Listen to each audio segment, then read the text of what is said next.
আমি দারাজ থেকে একটা মাইক্রোফোন স্ট্যান্ড অর্ডার করছিলাম, তো ডেলিভারি পেয়ে গেলাম। হাতে পাওয়ার পর হচ্ছে প্যাকেটটা খোলা ট্রাই করলাম, কারণ হচ্ছে ভিতরে অনেক সময় হচ্ছে ফ্র্যাকচার থাকে, তাহলে হচ্ছে ঝামেলা কিন্তু টাকার লস, মানে রিটার্ন দিতে হবে। তো আজকেরটা আমি খুললাম, খোলার পর দেখতেছি এই যে দেখেন এই হচ্ছে প্যাকেটের কোনো যত্ন নাই।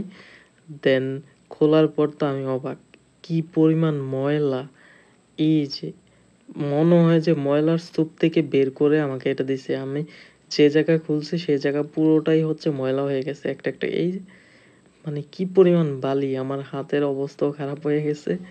আমি ঢেলে দিলে পারতাম, কিন্তু ঢেলে দিলে পুরো বালিটা পড়তো, এজন্য একটা একটা করে বের করতেছি। দেখো, ওরা কিন্তু পারতো আসলে হচ্ছে যখন হচ্ছে প্যাকেজিং করছে তখন এই ময়লাগুলো ফেলে দিয়ে প্যাকেটটা করতো। তো দেখো এই যে এই পরিমাণ ময়লা, এইটারে মানে ধরতেই আমার কাছে কেমন যে লাগতেছে। ভাবিও নাই প্যাকেটও একটা ছেঁড়া প্যাকেট, নিচে কতগুলা বালি পড়ছে দেখো। যে আমি দেখাইতে পারতেছি না, কারণ এক হাতে আমি ক্যামেরাটা হাতে নিয়ে রাখছি, আরেক হাতে বের করতেছি, এই জন্য এক হাতে দেখানো পসিবল হইতেছে না। এই যে দেখো প্যাকেটের উপর কি পরিমাণ বালি!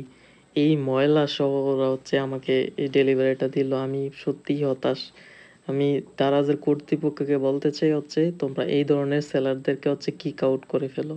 ফালতু সেলার যারা হচ্ছে প্রোডাক্টের কোনো হচ্ছে যত্ন নেয় না, অ্যাটলিস্ট প্যাকেজিং করার সময় একটু ময়লাটা পরিষ্কার করে দিলেই হচ্ছে চলতো।